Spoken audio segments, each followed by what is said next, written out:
हाँ जी, तो नमस्कार आप सभी को। स्वागत है आप सभी का एससी क्लासेस के इस यूट्यूब चैनल पे। And this lecture, this session, I am going to teach you the harp of India, a very famous and sweet poem. It's actually a sonnet. Sonnet means, 14 lines poem. So let's begin the lecture. The harp of India. Here, the harp. Harp means a musical instrument, and this is the picture of the harp. और ये जो तस्वीर है harp का, ये बहुत ही बेहतर तरीके से इसको यूज किया गया है।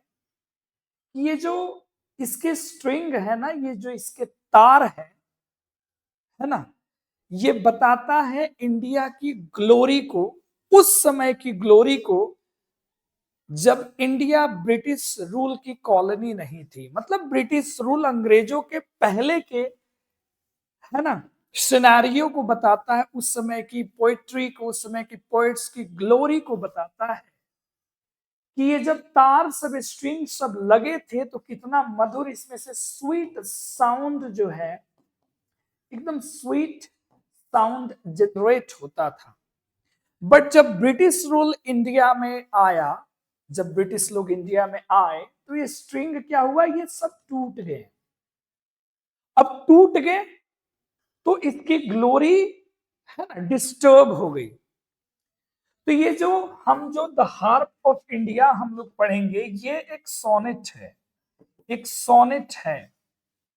और इस सोनेट के दो हिस्से आप सभी को पता है, 8 लाइंस ऑक्टेव और 6 लाइंस सेस्टेट होती है। 8 लाइंस प्रॉब्लम को बताते हैं और जो 6 लाइन होते हैं सॉल्यूशन को बताते हैं। सेम उसी तरह इसमें भी होगा कि जो 8 लाइंस हम लोग पढ़ेंगे वो पास्ट के ग्लोरी को बताएगा, और जो 6 लाइन पढ़ेंगे वो कभी के होप को बताएगा कि फिर वही समय आ जाए। और मैं उसकी कोशिश करूंगा कि फिर इसकी ये जो स्ट्रिंग है, ये जो तार है, वो जुड़ जाए, और जब इसको बजाया जाए तो वही धुन निकल के आ जाए। थोड़ी सी और इंफॉर्मेशन मैं चाहता हूं कि आपको मिलना चाहिए। India before the British rule, ये पोएम का थीम है। India is the period of India in the period of British rule. इस समय इंडिया की ग्लोरी कैसी थी, और इस समय इंडिया की क्या हुआ, तो वो तार टूट गए, वो पोएट और उनकी पोइट्री डिस्टर्ब हो गई। ये एक सोनेट है। इनकी राइमिंग स्कीम की बात करें तो ए बी, है ना, फिर A B, B A, B C, D C, ऐसे डी सी, बी बी है, ऐसे इसकी राइमिंग स्कीम है। ये सब आपको मदद मिलेगा कहां, जब आप इसके क्रिटिकल अप्रिशिएशन को लिखोगे वहां। और इसमें खूब अच्छे तरीके से एक मेटाफर की तरीके से इसको यूज किया गया है, इस हार्प को इंडिया की ग्लोरी को रिप्रेजेंट करने के लिए। अगर हम बात करें ऑक्टेव, ऑक्टेव किनको बोलते हैं, 8 लाइंस फ्रॉम द टॉप, ऊपर से 8 लाइन को बोलते हैं, shows the past glory of India's culture, poetry and poets. And state क्या बोलते हैं, आफ्टर 8 लाइन, जो रेस्ट ऑफ द 6 लाइंस होते हैं, वो बताता है hope that the past glory of the poetry will come again। वो जो कॉलरी, जो पास्ट ग्लोरी है, जो कल्चर है, सिविलाइजेशन, वो पुनः आ जाए, कभी ऐसा मानते हैं, है ना। यही हार्प है। अब आइए, ये अपने पोइट्री की तरफ हम रुख मोड़ते हैं, है ना। ये अपनी पोएम है, जो जो जो जो एक सोनेट है, ये एक सोनेट है ना। तो पहले समझते हैं कि इनके बारे में, जो इसके लेखक हैं, मतलब कि जो पोएट है, उनको समझ लेते हैं। और पोएट कौन है, हेनरी डेरोजियो। हेनरी डेरोजियो हो सकता है मेरी उच्चारण यहाँ पे हो जाए, लेकिन वही है हेनरी डेरोजियो। ठीक है, अब देखो इनके बारे में जान लेते हैं। हेनरी लुइस विबियन डेरोजियो पूरा नाम है, जिनको HLB, है ना, HLB डेरोजियो भी आप शॉर्ट में कह सकते हैं। HLB डेरोजियो इनका ये पूरा नाम है, हेनरी लुइस, है ना, डेरोजियो। नेक्स्ट देखते हैं जरा। 18 अप्रैल 1809 में इनका बॉर्न होता है, और 16 दिसंबर 1831 में ये डेड कर जाते हैं। ठीक है, ये क्या थे, इंडियन पोएट, एक टीचर थे, रेडिकल थिंकर थे, बहुत बेहतर विचारक थे। किस समय? अर्ली 19th सेंचुरी में। आप देख ही सकते हो 19th सेंचुरी के ही ये पोएट हैं। बॉर्न इन कलकत्ता, ये कलकत्ता में इनका जन्म हुआ। Then in Bengal presidency under British rule, वो बंगाल प्रेसिडेंसी, बंगाल प्रांत में थे, उस समय अंग्रेजों का शासन था। He became one of the first Indian poets to write in English and played a key role in the intellectual movement later known as the Bengal Renaissance। बहुत इंपॉर्टेंट बात है, इसको आप सब जान लीजिए, है ना। और मैंने भी थोड़ी सी खोजबीन की, है ना। और जितने भी यूट्यूब पे वीडियोस जो है, जो क्लासेस हैं, बड़ी सुंदर सुंदर लेक्चर्स हैं सभी टीचर्स की, है ना। लेकिन कम समय में है, उससे हो सकता है कि आपका पेपर अच्छा नहीं जाए, लेकिन यहाँ से पेपर आपका बेस्ट जाएगा, है ना। British rule, he became one of the first Indian poets to write in English. ये पहले ऐसे कवियों में से एक कवि हैं जिन्होंने अंग्रेजी में लिखा, और बड़ा एक की रोल इन्होंने प्ले किया इंटेलेक्चुअल मूवमेंट में, है ना। इंटेलेक्चुअल मतलब बौद्धिक जो आंदोलन है, बौद्धिक आंदोलन है, उसमें इन्होंने बहुत इंपॉर्टेंट अपना एक रोल अदा किया। इनको जिसको बाद में हम लोग क्या जानते हैं, तो बंगाल रेनेसेंस के नाम से जानते हैं, बंगाल पुनर्जागरण के नाम से भी इनको जानते हैं। अगर इनकी अर्ली लाइफ एंड एजुकेशन की बात करें तो Derozio was born to a family mixed Indian. इनकी जो फैमिली थी, जहां ये जन्मे थे, मिक्स्ड इंडियन फैमिली थी। Portuguese and English descent in Kolkata, Portuguese और इंग्लिश ये मिक्स फैमिली थी इनकी। डेसेंट एंड कोलकाता, डेसेंट का मतलब तो होता है जैसे एक्सेंट बढ़ते हुए ये घटते हुए, है ना, ये कोलकाता में ऐसे इनकी फैमिली थी।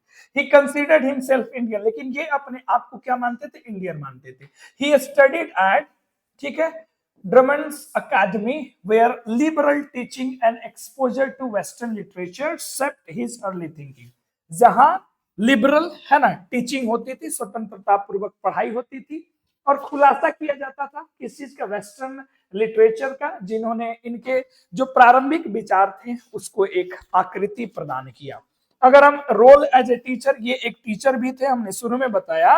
एज जस्ट 17 साल की उम्र में Derozio become a teacher of English literature. मात्र 17 साल की उम्र में ये इंग्लिश लिटरेचर के टीचर बन गए, एंड हिस्ट्री का भी बन गए। कहा? हिंदू कॉलेज कलकत्ता, बाद में प्रेसिडेंसी कॉलेज ये बना बाद में जाकर के। तो हिंदू कॉलेज जो कलकत्ता में था साथियों, वहां में 17 इयर्स में ये डेरोजियो एक टीचर बन गए इंग्लिश लिटरेचर और हिस्ट्री के। इनका जो स्टाइल था अनकन्वेंशनल एंड फ्री थिंकिंग, बड़ी साधारण तरीके से पढ़ाते थे, स्वतंत्र विचारधारा में पढ़ाते थे। वो विद्यार्थियों को इनकरेज किया करते थे कि भैया तुम सवाल करो, डिबेट करो, क्रिटिकली सोचो, याद मत करो, केवल याद मत कर भैया, विचार करो, क्रिटिकल थिंकिंग बढ़ाओ, डिबेट करो, क्वेश्चन करो। He helped from the Academic Association in 1822, a club where students openly discussed ideas about society, religion and reform। उन्होंने मदद किया एकेडमिक एसोसिएशन बनाने में, है ना। एक एसोसिएशन बना 1822 में, एक क्लब बना जहां स्टूडेंट डिस्कस करते थे अलग अलग आइडियाज के बारे में, जो समाज के बारे में, धर्म के बारे में और पुनर्निर्माण रिफॉर्म के बारे में हुआ करता था। अगर हम इनकी कुछ रचनाओं की बात करें तो Derozio wrote poems that reflects patriotism. Patriotism मतलब देशभक्ति। ये जो कविताएं लिखते थे देशभक्ति को, स्वतंत्रता को और भारत के प्रति प्रेम को दर्शाता था। इनकी अगर रचनाओं की बात करें तो पोएम्स जो 1827 में आया, the fakir of Jungheera and other poem आया 1828 में, and famous pieces like to India my native land, ये भी हम लोग को पढ़ना है, इसके तुरंत बाद वही वीडियो आपको आएगी, and the harp of India, ये इनके सबसे फेमस पोएम है। इन टू इंडिया, जो टू इंडिया हम लोग पढ़ेंगे, my native land, he expressed strong feelings of national pride and longings for India's past glory. उसमें भी राष्ट्र में रहने का गर्व, है ना, और भारत की गरिमा को इन्होंने बताया था। लेगेसी की अगर बात करें, इनके प्रभाव की बात करें तो Derozio influence extended beyond literature. इन्होंने साहित्य से बढ़कर के इन्होंने अपना प्रभाव डाला इनटू सोशल, समाज में, इंटेलेक्चुअल लाइफ इन बंगाल में। कंट्रीब्यूटेड, इन्होंने योगदान दिया to what is called the Bengal renaissance, जो पर बंगाल में पुनर्जागरण हुआ, इसमें इन्होंने अपना कंट्रीब्यूशन दिया and a period of culture, social and educational awakening. और इन सभी चीजों में इन्होंने बहुत ज्यादा योगदान दिया, चाहे संस्कृति को, सामाजिक हो या फिर बौद्धिक जागृति की बात हो, सब में ही emphasise on rational thought and questioning of traditional norms inspired later reforms and thinkers। वही चीजें हैं, पुरानी विचारधाराओं पे प्रश्न करना, है ना, नई विचारधाराओं को पैदा करना, इन पे इन्होंने सवाल भी उठाए। अगर मृत्यु की बात करें तो ये बड़े यंग में इनकी डेथ हो गई, है ना, एज ऑफ 22 फ्रॉम कॉलेरा इनको हुआ कलकत्ता में, और 26 दिसंबर 1831 में इनका देहांत हो गया। बताओ इतने कम उम्र में इन्होंने कितना कुछ कर दिया भैया, कितना कुछ इन्होंने कर दिया डेरोजियो ने, है ना। अब बात करते हैं हम अपनी पोयम की, है ना। इतना चीज जान जाओगे तो मान लो आ जाएगा about life and works of Derozio, तो आप आसानी से लिख दोगे, है ना। तो ये हमारा पोयम है। अच्छा, इस पोयम को, इस सोनेट को पढ़ने से पहले कुछ कुछ वर्ड है जिसको जान लेना बहुत ज्यादा इंपॉर्टेंट है साथियों, ठीक है। जैसे वर्ड देखो, जैसे द हार्प, तो ये जो हार्प वर्ड है, म्यूजिकल इंस्ट्रूमेंट विथ स्ट्रिंग्स, जिसके तार दैट आर प्लक्ड माने टूट गए हैं, टू मेक साउंड। सुन लो ध्यान से सुन लो, उसके तारों को अगर हम ऐसे करते हैं, प्लग करते हैं, तो उसमें से सवाल निकलता है। इस पोयम में ये दिखाता है इंडिया के कल्चर को, आर्ट को और पोएटिक ट्रेडिशन को। ये इंपॉर्टेंट है। ये हार्प क्या होता है? I have just told you that harp is a musical instrument, और इसके स्ट्रिंग है, जब इसको हम लोग ऐसे छेड़ते हैं तो इसमें से आवाज निकलता है ना। आगे आपने देखा होगा बहुत सारी गोरी गोरी चिट्टी चिट्टी, है ना, और इंडिया में भी बहुत सारे ऐसे बजाने वाले लोग हैं जो ऐसे हाथ में रख करके ऐसे ऐसे बजाते रहते हैं, ठीक है, ये स्ट्रिंग को। तो उसको सजेस्ट करता है, जो बताता किसको है, तो बस माइंड से ये मत निकाल देना इंडिया कल्चर, आर्ट, पोएटिक क्या ट्रेडिशन, इसको मत निकालना, है ना। जैसे जैसे हम पढ़ेंगे ऐसे ऐसे वर्ड आते जाएंगे। जैसे एक वर्ड मिलेगा विदर्ड, मतलब मतलब क्या बोले, सूखा हुआ, झुलसाया हुआ, है ना, dry, shrivel and old, something that has lost life freshness, कुछ ऐसी चीजें हैं जो खत्म हो गई, सूखी पत्तियों के जैसा, है ना। अनस्ट्रंग एक शब्द आएगा जिसका मतलब होता है विदाउट स्ट्रिंग, जिसमें तार नहीं हो। पोयम में ये बताता है कि हार्प म्यूजिक दे नहीं सकता है जब इसके स्ट्रॉन्ग चले जाए, स्ट्रिंग चले जाए, मतलब वो तार अगर निकल गए तो इसमें से आवाज नहीं निकलेगा। मतलब इंडिया ने अपना कल्चर, आर्ट कल्चर जो है वो क्या कर दिया, खो दिया है उसकी तरह।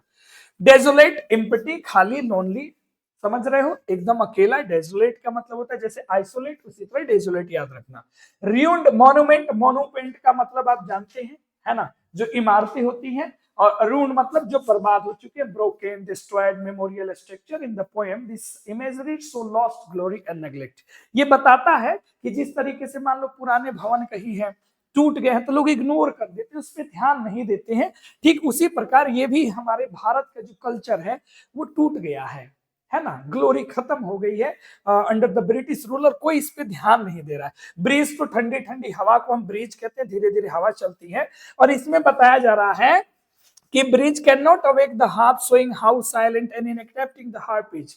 बता रहा है कि ऐसी ठंडी ठंडी हवा भी अगर आए ना तो वो भी नहीं आवाज दे सकती है, वो भी नहीं बजा सकती है किसको, हार्प को। साइलेंस का मतलब आप समझते हैं, मेनी हैंड मतलब बहुत सारे लोग, और रेत का मतलब होता है फ्लावर की माला, फूलों की माला, यहाँ शब्द समझ जाना, या पतियों की माला, है ना। पोयम में ये बताता है honour giving to past poet, यानी कि ये रेत शब्द जहां आपको मिलेगा इसका मतलब समझ लेना भूतकाल के जितने भी कवि हैं उनको ये कवि, है ना, क्या दे रहे हैं, तो रिस्पेक्ट शो कर रहे हैं। और एक शब्द आएगा मिन्स्ट्रल। मिन्स्ट्रल का ओल्ड फैशन वर्ड है जिसका यूज किया जाता था किन के लिए, पोएट और म्यूजिशियन के लिए, खास करके उनके लिए जो कभी गाते थे, है ना।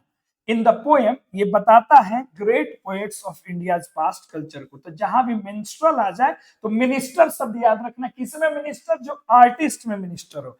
कोल्ड हैंड का मतलब है, इसका मतलब है ठंडे हाथ, मतलब वो कभी जो अब नहीं है, जो डेथ कर चुके हैं।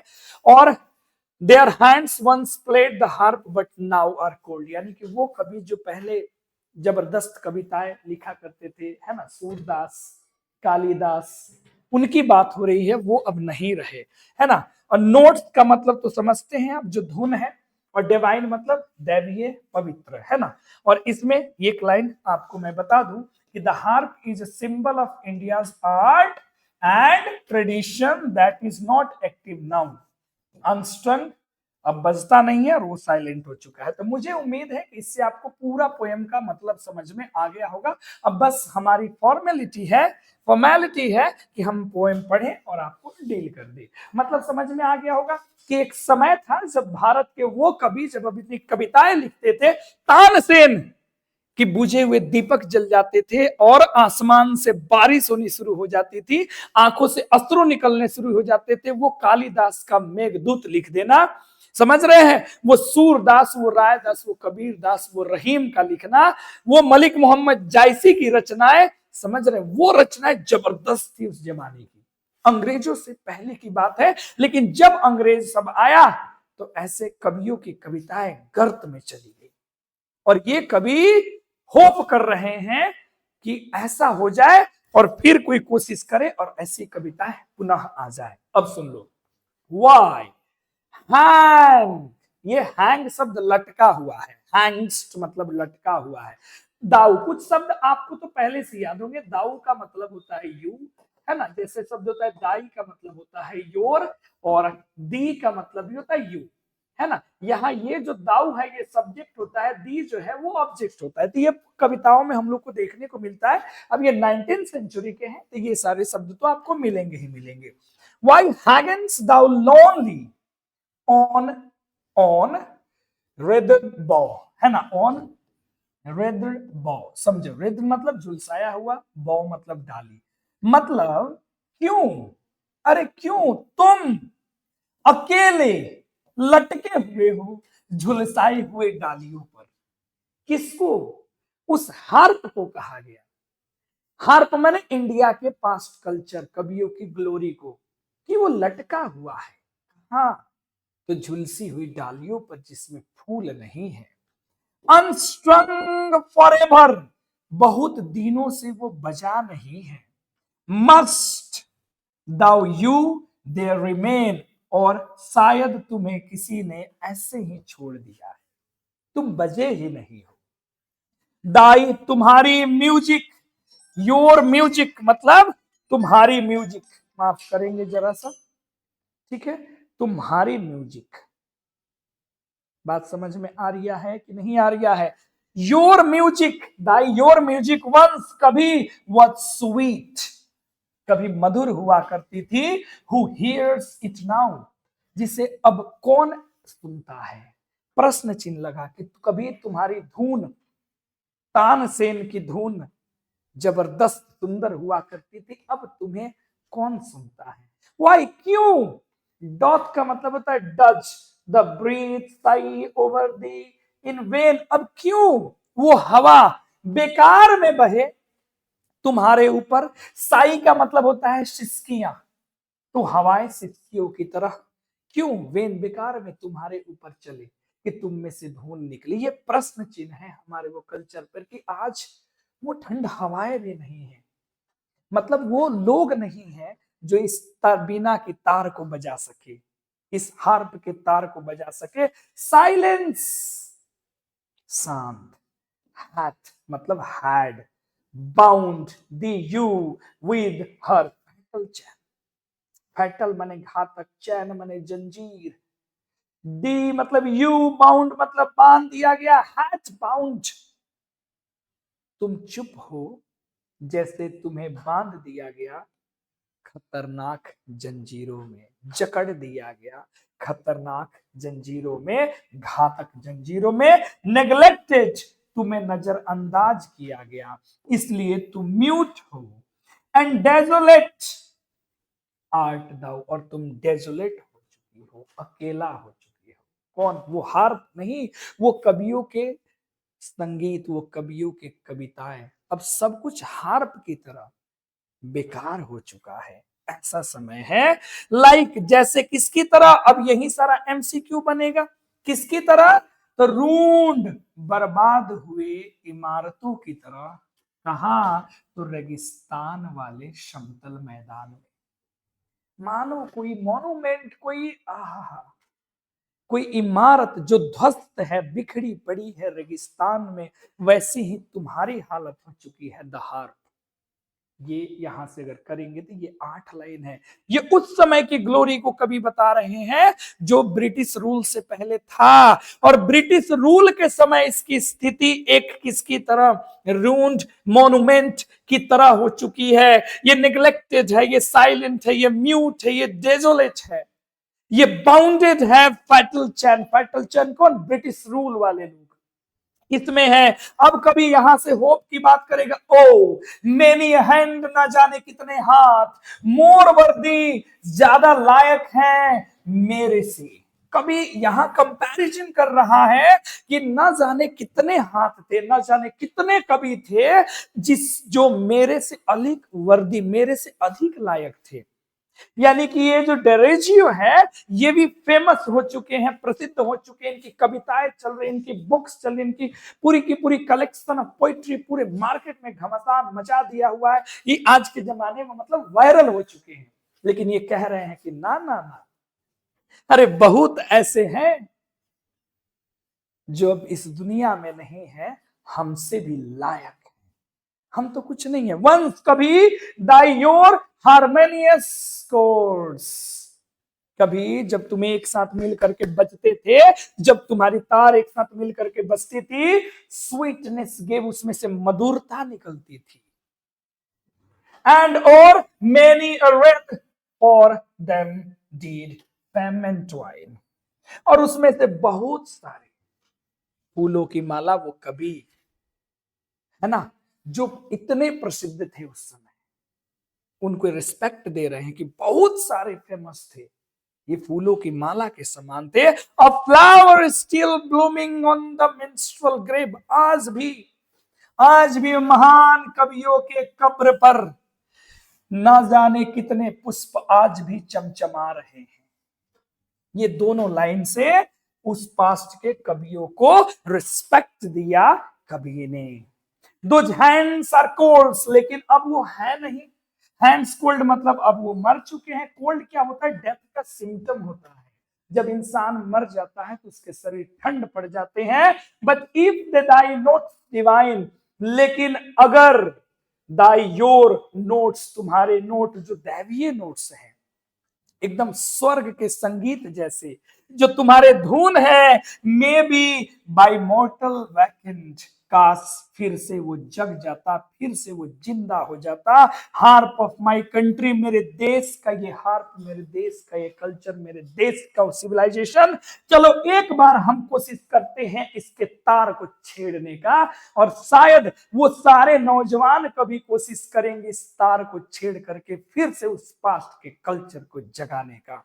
और इसी के साथ द हार्प ऑफ इंडिया खत्म होता है पोएम। और आपको कैसा लगा कमेंट करके जरूर बताएंगे। और ऐसे पढ़ोगे एक भी ऑब्जेक्टिव, एक भी सब्जेक्टिव तुम्हारा पेपर में नहीं छूटेगा मेरे भाई। और दूसरी कविता के लिए तैयार रहो, माय नेटिव लैंड इन्हीं का जल्द ही अपलोड होगा, और जितना हो सकेगा उतना मैं तुम्हारे लिए कर दूंगा। और बाकी ये जो नोट्स है मैं देख रहा हूं कि इस तरीके से कहां से आपको प्रोवाइड कराया जाएगा। तब तक जो भी लेक्चर्स आ रहे हैं मजे लो, और जो भी आपने मार्केट से मटेरियल खरीदा होगा उसका एमसीक्यू धड़ाधड़ मारते चलो। जय हिंद, जय भारत मेरे भाई और बहनों, और सपोर्ट जारी रखिए। नए हो तो सब्सक्राइब करके रख लो। पूरी इंग्लिश सेमेस्टर तुम्हारी बेस्ट यहां से गुजर सकती है ना। धन्यवाद।